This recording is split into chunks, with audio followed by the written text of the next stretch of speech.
The smell of burnt wiring and cheap alcohol filled the cantina on Waypoint 7. Grawl sat in the corner booth, his gray scales catching the dim light as he waited for his contact to arrive. 15 years as a mercenary had taught Grawl many things. He knew which jobs to take and which to avoid. He knew how to read a client and spot a trap. He had survived countless battles against dozens of species across the galaxy. His reputation was solid. His crew was reliable. His prices were fair. When the syndicate representative walked through the door, Grawl knew immediately this would be a big contract.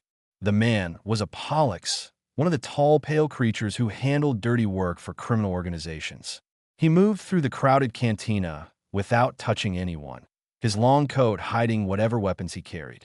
Grawl, the Pollux said, sliding into the seat across from him. I have work for you. I am listening.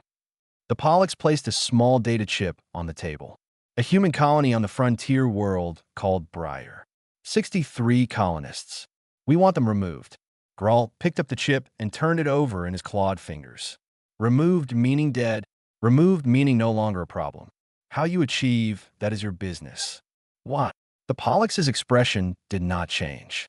They refused to pay protection fees. When we sent collectors, 3 of our enforcers died. The syndicate cannot allow such disrespect to go unanswered. Grawl considered this. He had worked against many species before, but never humans. They were relatively new to the galactic community, having achieved faster-than-light travel only a century ago. Most of what he knew about them came from rumors and news reports. They seemed soft, cooperative, friendly even. The payment? Grawl asked. The Pollux named a figure that made Grawl's secondary heart skip a beat. It was enough to retire on, enough to buy a small moon and live out his remaining years in comfort. That's a lot of credits for 63 farmers, Grawl said carefully. The syndicate values discretion and efficiency. We are paying for both. Grawl looked at the chip again. Something felt wrong about this job. The payment was too high. The target was too soft.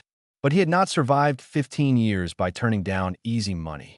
I'll need to bring my crew, he said. 4 others. Non negociable. Acceptable. Half the payment now. Half when the job is confirmed complete. They shook hands, the Pollux's cold fingers wrapping around Grawl's scaled palm. The deal was done. That night, Grawl gathered his crew in their ship. Drin handled demolitions, a squat creature with 4 arms and a love for explosions. Saul was the pilot, quick and nervous, but excellent at his job. Miko managed their technology, a small being with too many eyes who could hack almost anything. Brunt carried the heavy weapons, a massive warrior from a high-gravity world who rarely spoke but always delivered. Humans, Drin said, studying the data chip's contents. Never fought humans before. Neither have I, Grawl admitted. But look at them. Farmers. Families. Children. This should be simple. The old bartender warned me about humans, Saul said quietly. Said they're different when pushed. Grawl laughed. Every species thinks they're special when pushed. We have better weapons, better training, and the element of surprise. We land, we strike, we leave. 3 days maximum. The crew nodded. They trusted Grawl's judgment. He had never led them wrong before. They prepared to depart. Grawl reviewed the colony data one more time. Something nagged at him. The humans had no registered weapons, no defensive systems, no military presence. Yet somehow, 3 armed syndicate enforcers had died there. He dismissed the thought. The enforcers were probably careless, overconfident. They had underestimated the situation and paid for it.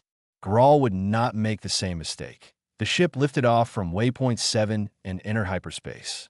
Briar was 2 days away. Grawl used the time to plan the assault. Dawn raid. Disable communications first. Neutralize any resistance. Complete the job efficiently. He studied the colonist profiles. Teachers, engineers, farmers, a doctor, several elderly individuals, 12 children under the age of 15. Nothing threatening, nothing dangerous. Easy money, Brunt rumbled from his weapons station. Easy money, Grawl agreed. But that night, as the ship hurtled through hyperspace toward Briar, Grawl dreamed of the old bartender's words. He dreamed of soft creatures with flat teeth and small claws. He dreamed of them smiling that eye in the dream. The smiles never reached their eyes that he woke in darkness, his scales cold with sweat. For a moment, he considered turning back, returning the advance payment, finding another job. Then he thought of the credits waiting for him, the retirement, the peaceful life he had earned through blood and violence. Grawl closed his eyes and forced himself back to sleep. 2 days later, they arrived at Briar. The planet hung in the viewport like a green and brown marble, covered in dense forests and harsh terrain. Somewhere down there, 63 humans lived their simple lives, unaware that death was coming for them. Grawl gathered his crew for the final briefing. "We land at night," he said. "Strike at dawn. No survivors. No weaknesses. Any questions?" There were none. The ship began its descent toward the planet's surface, toward the colony, toward the humans who had killed 3 Syndicate enforcers without any weapons. Grawl should have asked more questions about that. He would learn why soon enough. Rain fell on Briar like needles from the sky. The mercenary ship sat hidden beneath a canopy of massive trees, 5 kilometers from the human colony. Grawl watched the water run down the viewport and wondered why anyone would choose to live on such a miserable world. "Drones are ready," Miko announced, his many eyes blinking in sequence. "I can have full surveillance of the colony within the hour." "Do it," Grawl ordered. "I want to know everything. Guard rotations, weapon locations, defensive positions." The small surveillance drones launched into the rainy darkness, disappearing toward the distant lights of the settlement.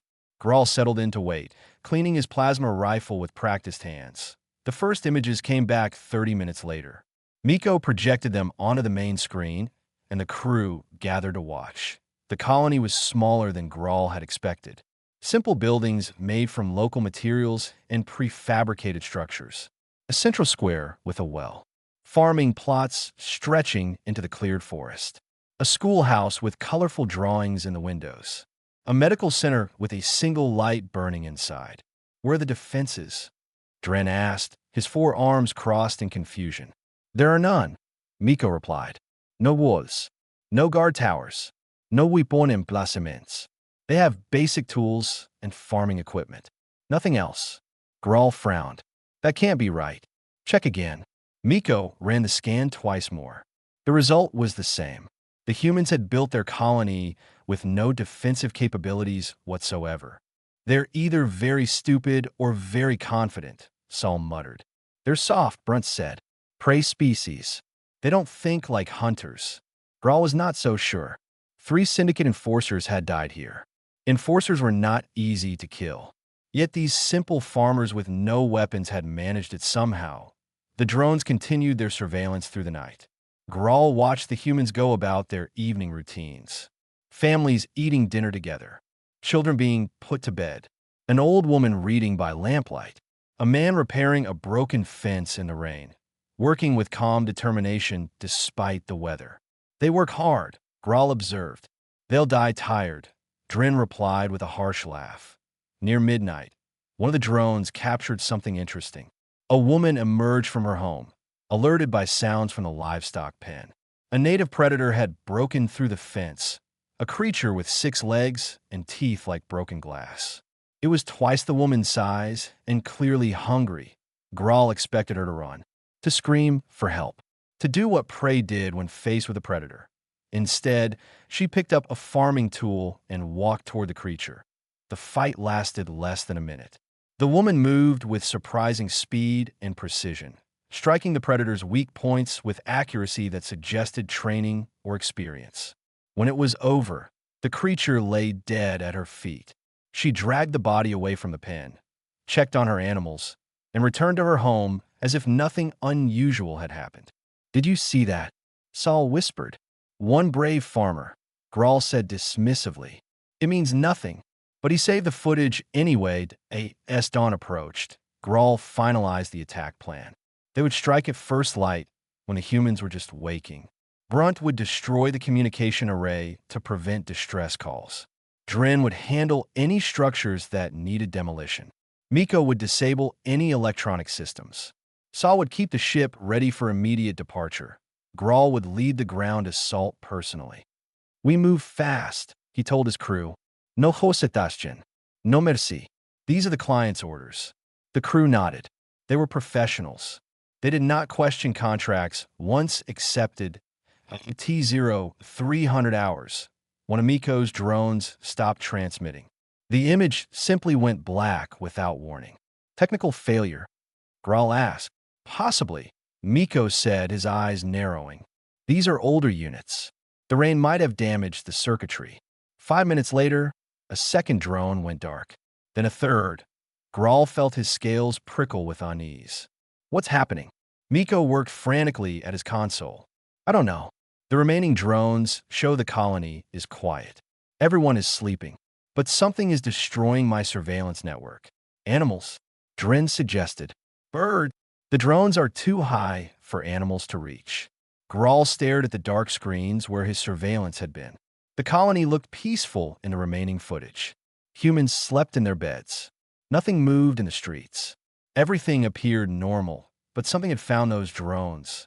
Something had destroyed them systematically, one by one, without raising any alarm in the settlement below. "We proceed as planned," Grawl decided. "Dawn assault. Whatever took out those drones won't matter when we hit them with overwhelming force." His crew exchanged uncertain glances, but said nothing. Outside, the rain continued to fall. The forest around them was dark and filled with strange sounds. Grawl told himself it was just the wildlife, just the alien planet settling into its nightly rhythms.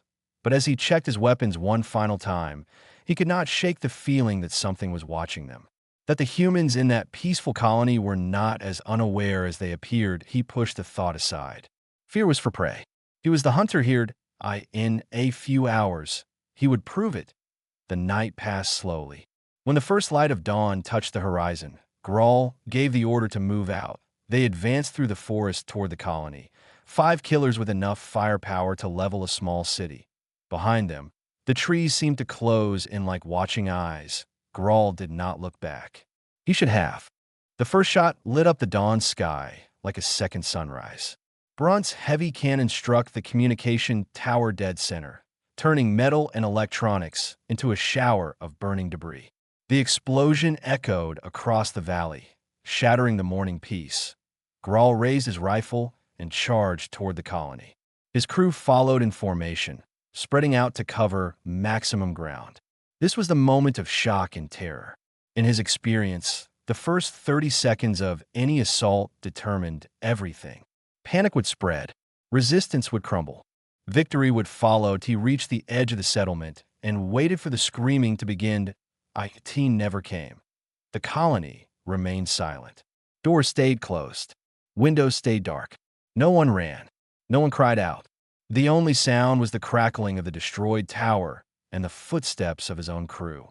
"Something's wrong," Saul said over the communication link. Grawl agreed, but pushed forward anyway. The central square was empty. The streets were deserted. It was as if the entire population had simply vanished. "Check the buildings," he ordered. Drin moved toward the nearest structure, a simple home with a garden outside. He kicked open the door and stepped inside. The explosion that followed knocked Grawl off his feet. When his vision cleared, the building was gone. Drin crawled out of the wreckage, 2 of his 4 arms hanging uselessly at his sides. The trap had been waiting for them. Someone had known exactly where they would enter. "Contact!" Brunt roared, opening fire at shadows between the buildings. Grawl spun around, trying to find targets. He saw nothing. Then a shape moved at the edge of his vision, too fast to track. Something whistled through the air. Brunt's cannon went silent as a weighted net wrapped around the barrel, jamming the mechanism. The humans had emerged from nowhere. They came from underground hatches concealed beneath the streets. They dropped from rooftops where they had waited in silence. They stepped out from hidden doors and buildings that had looked empty seconds before. They were everywhere, moving with coordination that spoke of planning and practice. Grawl fired at the nearest figure, a tall man with gray hair. The man ducked behind cover before the shot reached him, as if he had known exactly when Grawl would pull the trigger. "Fall back!" Grawl shouted. "Fall back to the ship." The retreat was chaos. Miko took a blow to the head from a thrown rock and went down. Grawl grabbed the small tech specialist and dragged him toward the forest edge. Brunt had abandoned his jammed weapon and was fighting hand-to-hand with 3 humans at once. Despite his superior size, they were holding him in place, wearing him down with patient efficiency. "Brunt, move!" Grawl screamed. The big warrior broke free and ran. A human woman, the same one who had killed the predator the night before, stepped into his path. She was half his size and carried nothing but a metal pipe. She did not move aside. Brunt hesitated. In that moment of hesitation, something dropped from above. A net weighted with stones. Brunt went down, tangled and cursing. The humans swarmed over him like ants, binding his limbs with practiced speed. Within seconds, the strongest member of Grawl's crew was a prisoner. Grawl kept running. Dren limped beside him, blood dripping from his wounds. Saul appeared from somewhere, his pilot's instincts having kept him out of the worst fighting. They crashed through the forest toward the ship. Behind them, the colony had gone silent again. No pursuit, no gunfire, just the sound of their own panicked breathing. "What was that?" Dren gasped. "What were they?" Grawl had no answer. He had fought soldiers before. He had fought guerrillas and militias and trained killers of every species. None of them had moved like those farmers. None of them had shown such perfect coordination without any visible communication.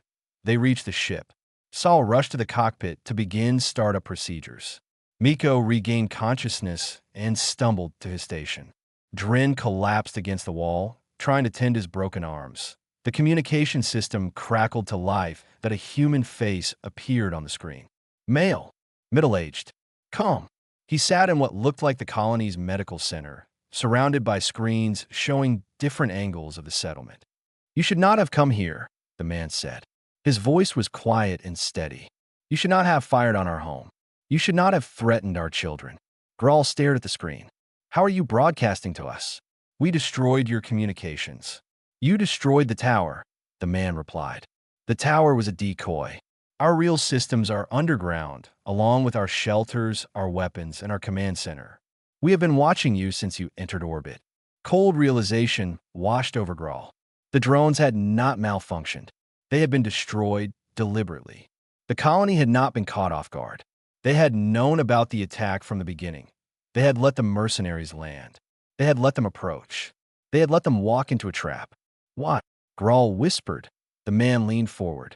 His eyes held no fear, no anger, nothing but absolute certainty.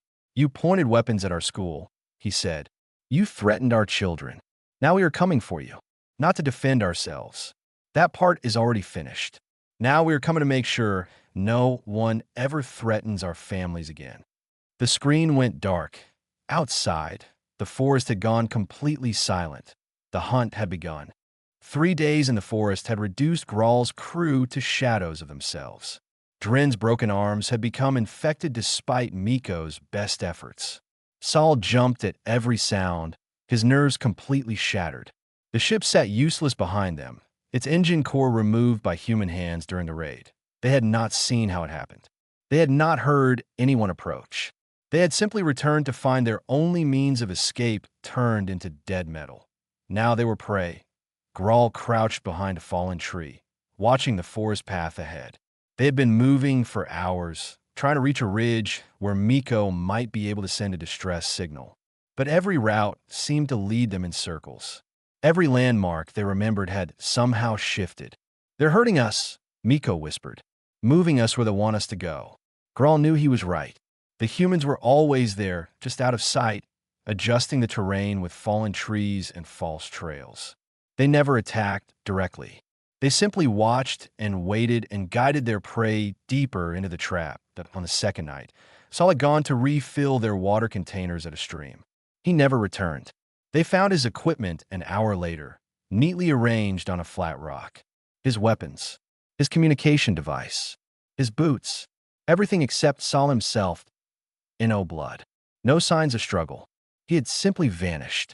"They're playing with us," Dren said, his voice weak from fever. "They could kill us any time. They're choosing not to." Grawl understood. This was not defense. This was punishment. The humans were teaching a lesson, and they wanted that lesson to last. Messages began appearing along their path, carved into trees, spelled out with stones, left on scraps of cloth tied to branches. The messages were always the same words in the common galactic language. We are patient. We remember.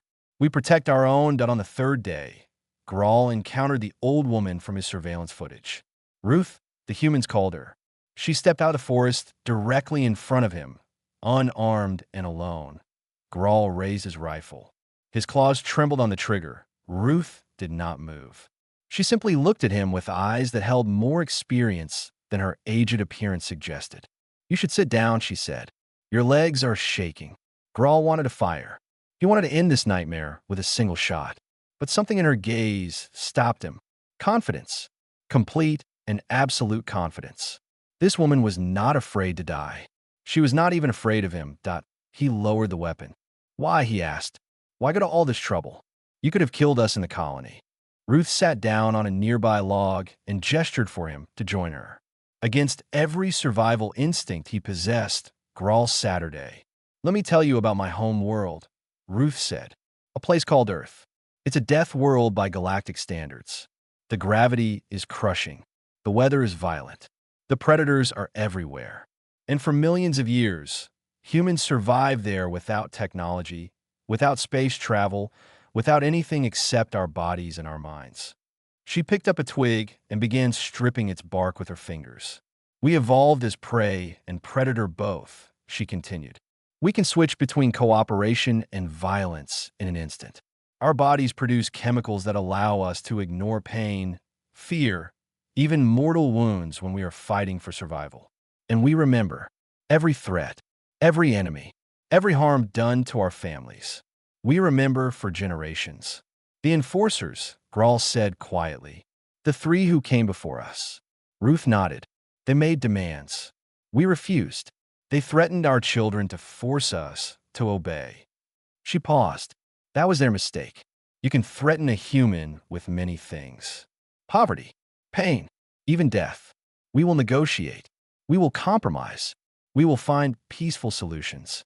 But threaten our children." She looked directly at Grawl. "Something very old wakes up inside us. Something that does not sleep until the threat is gone forever." "We were just doing a job," Grawl said. "Following orders. So were the guards at the concentration camps. So were the soldiers who burned villages. So is every person who ever committed atrocity and claimed someone else was responsible." Ruth's voice remained calm. "Humans know about following orders. We learned long ago that it is not an excuse." She stood up and brushed off her clothing. "You have a choice," she said. "Surrender to us now. Face justice through proper channels. Tell the galaxy what you learned here. Or keep running and discover what happens when 63 farmers decide that an example needs to be made." Graal's hands tightened on his rifle. "And if I shoot you right now?" Ruth smiled. It was not a threatening smile. It was the smile of someone explaining something obvious to a child. "Then you will have confirmed what we already suspected, and we will stop holding back." She turned and walked into the forest. Within seconds, she had vanished among the trees. Grawl sat alone on the log, his weapon in his lap, his thoughts racing. Everything he knew about combat, about tactics, about survival, was useless against these creatures. They were not fighting him. They were teaching him. Behind him, he heard Dren collapse to the ground. The infection had won. Ahead, Miko called out that he had found a path to the ridge. Grawl made his choice. He would keep running. He would find a way to escape. He would not surrender to farmers that IT was the wrong choice, that he would understand that soon. The disabled ship had become their tomb. Grawl and Miko huddled inside the cargo bay, listening to the sounds of humans organizing outside. They had stopped trying to hide. They had stopped trying to run. There was nowhere left to go. Dren had died during the night, his body burning with fever until it simply stopped working. They had left him in the forest, unable to carry him any further. Brunt and Saul were prisoners somewhere in the colony. Grawl and Miko were all that remained of the mighty mercenary crew that had arrived with such confidence just days ago. "I can negotiate," Grawl told himself. "I have information about the syndicate. Contact. Account numbers. They will want that." Miko said nothing. His many eyes had gone dull with exhaustion and fear. Grawl activated the ship's communication system. The human leader's face appeared immediately, as if he had been waiting for the call. "I want to make a deal," Grawl said quickly. "I have information. Valuable information about the syndicate. Names, locations, financial records.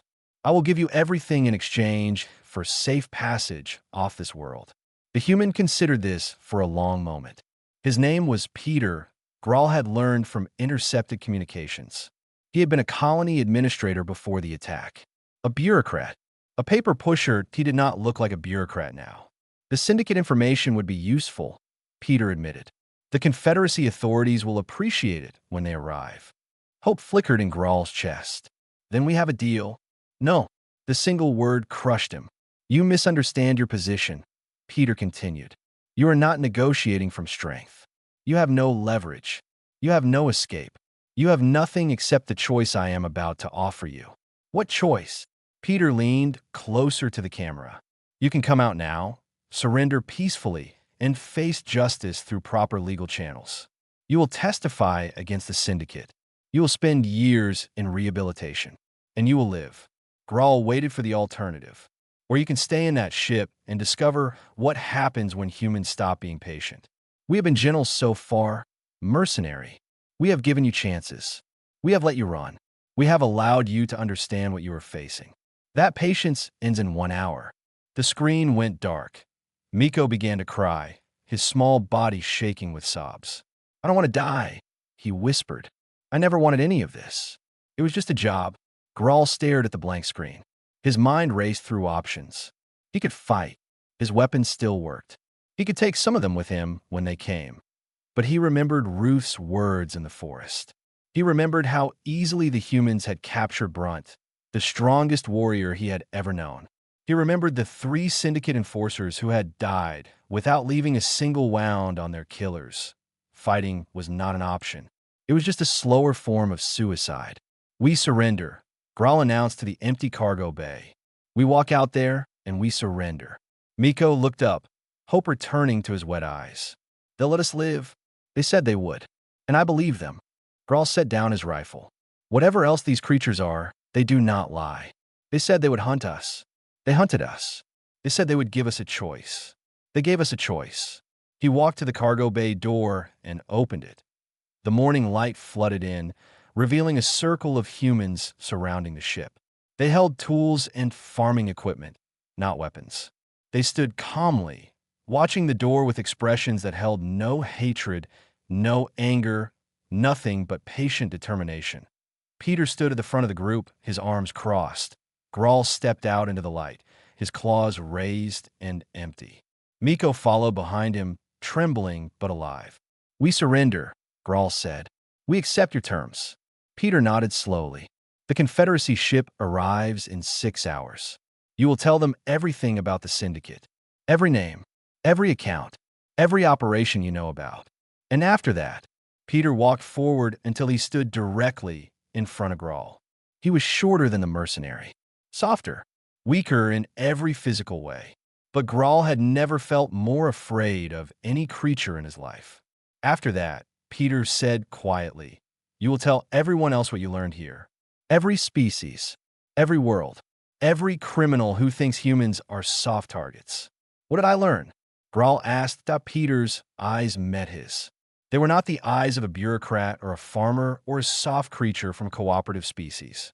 They were the eyes of something ancient and patient, something that had survived a death world through cooperation and violence in equal measure. "You learned that we are not aggressive," Peter said. "We are not violent. We are not dangerous. We are friendly and cooperative and eager to live in peace with all species." He paused. "Until someone threatens what we love. And then we are all free without limit, without hesitation, without mercy, until the threat no longer exists." He stepped back and gestured for his people to take the prisoners. "Remember that," Peter said as they led Grawl away. "Remember it well, because you're going to tell this story for the rest of your life." Grawl looked back at the colony he had tried to destroy. Children were emerging from the underground shelters, running to their parents, laughing in the morning sun. He finally understood. The humans had never been defending their homes. They had been protecting their future, and there was nothing in the galaxy more dangerous than that. 6 months after the failed raid on Briar, Grawl sat before the Confederacy Inquiry Panel. The courtroom was filled with representatives from dozens of species, their eyes fixed on the scarred mercenary who had become the most important witness in the sector's history. His testimony had already destroyed the Syndicate's leadership. Account numbers led to frozen assets. Names led to arrests. Locations led to raids that freed hundreds of victims from criminal operations. The Pollux who had hired him was awaiting execution on 3 different worlds. But the representatives had not gathered to hear about the Syndicate. They had come to hear about humans. The head of the panel, an elderly Valeth with silver scales and ancient eyes, leaned forward in her chair. "You have provided valuable information about criminal networks," she said. "But we have questions about the other part of your experience. The colony, the humans." Grawl nodded. He had known this moment would come. "The humans on Briar," he began. 63 colonists. Farmers, teachers, families. We attacked them with superior weapons and professional training. We expected to complete the job in hours. Instead, the Valeth prompted. Instead, they destroyed us. They captured or killed my entire crew. They hunted us through their forests like animals. They broke us completely. Grawl paused, and they never used a single weapon designed for war. Murmurs spread through the courtroom. A Coran diplomat raised a tentacle for attention. "You are a veteran mercenary with 15 years of experience," the Coran said. "How could simple farmers defeat trained killers?" Grawl considered the question carefully. He had asked himself the same thing every day since Briar. "Most species in this galaxy evolved as either predators or prey," he said. "Predators are aggressive but overconfident. Prey are cautious but fearful. Humans are neither. They evolved on a death world where everything wanted to kill them. They developed cooperation and aggression as equal survival tools. They can switch between peaceful and lethal in an instant, with no warning and no intermediate state." He looked around the courtroom at the assembled species. "We thought their cooperation made them weak. We thought their kindness meant they could not fight. We were wrong. Their cooperation makes them coordinate without communication. Their kindness makes them protect each other without question. And their history of surviving predators larger and stronger than themselves makes them completely unafraid of superior force." The Valeth made a note on her panel. "You mentioned they captured your crew. What happened to them?" "Brunt and Saul survived. Dren died from his injuries in the forest." Graal's voice remained steady. "Miko and I surrendered. The humans treated all of us fairly. They gave us medical care. They fed us. They kept us secure until the authorities arrived. They showed mercy," the Valeth observed. "Yes, and that is perhaps the most important lesson I learned." Grawl straightened in his seat. "The humans could have killed us all in the first minutes of the raid. They chose not to. They could have tortured us in the forest. They chose not to. They could have executed us when we surrendered. They chose not to. Why do you think they spared you?" Grawl remembered Ruth's words. He remembered Peter's eyes. He remembered the children running to their parents in the morning light. "Because mercy is also a human trait," he said. "They only become monsters when something threatens what they love. The rest of the time, they prefer to build rather than destroy. They want peace. They want cooperation. They want to be friends with every species in the galaxy." He paused, letting his words sink in. "But threaten their families, threaten their children, threaten their future, and something ancient wakes up inside them. Something that does not sleep until the threat is completely eliminated. Not weakened, not driven away. Eliminated." The courtroom fell silent. "My advice to every species, every organization, every individual who is listening to this testimony," Grawl concluded, "is simple.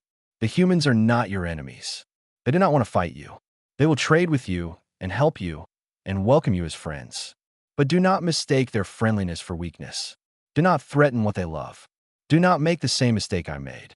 He looked directly at the recording devices that would broadcast his words across the galaxy. "Because I learned too late why humans must never be angered. I'm lucky to be alive to tell you this. The next person who threatens a human colony may not be so fortunate. The hearing ended shortly after. Grawl was released into human custody as part of a rehabilitation program. The colonists of Briar had requested him specifically. 1 year later, Grawl worked in the colony's fields alongside Ruth. The old woman who had explained human nature in the forest had become something like a teacher to him. The children ran past them, including babies who had been born since the attack, their laughter filling the air. "Why did you want me here?" Grawl asked. "I try to kill your people." Ruth continued working, her hands moving through the soil with practiced ease. "Because everyone deserves a chance to learn," she said. "Even mercenaries. Even people who made terrible choices. Redemption is possible for anyone willing to work for it." Grawl watched the children play. Human children growing up on a frontier world, learning cooperation and survival in equal measure. "Are you ever afraid," he asked, "that someone else will come? That another attack will happen?" Ruth smiled, and for just a moment, Grawl saw the predator behind her gentle eyes.